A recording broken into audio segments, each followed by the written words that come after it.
Dy persona janë arrestuar në flagrancë nga policia pasi u kapën duke transportuar një sasi të konsiderueshme lëndë narkotike në një automjet. Ngjarja ndodhi në aksin rrugor Mamuras Kashar në afërsi të Thumanës. Seksioni për hetimin e narkotikeve në bashkëpunim me seksionin e forcës së posaçme operacionale dhe në drejtimin e prokurorisë së Tiranës ka finalizuar me sukses operacionin e koduar Interruption 3 pas administrimit të shpejtë të informacioneve të siguruara nga inteligjenca policore. Si rezultat i operacionit u kapën në flagrancë dhe u vunë pra nga shtetasit Enea Tahiri, 37 vjeç, dhe Besnik Shabani, 48 vjeç, të dy banues në Tiranë.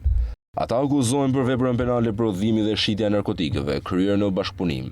Dy të dyshuarit u ndaluan nga shërbimet e policisë në aksin rrugor Mamuras Kashar, në afërsi të Thumanës, ndërsa po lëviznin me një automjet për të cilin kishte dyshime se po përdori për transportin e lëndëve narkotike. Gjatë kontrollit të mjetit me drejtues Enea Tahirin dhe pasagjer Besnik Shabanin, shërbimet e policisë gjetën dhe sekuestruan 59 pako me lëndë të dyshuar narkotike të llojit cannabis sativa, me një peshë totale prej 60 kg me 6 gram. Policia dyshon se lënda narkotike po transportohej për të shitur në tregun vendas apo për të shpërndarë më tej në rrjetet kriminale të trafikut të drogës. Përveç sasisë së drogës, gjatë operacionit u bë dhe sekuestrimi i automjetit me të cilin dy të arrestuarit po kryenin transportin e paligjshëm.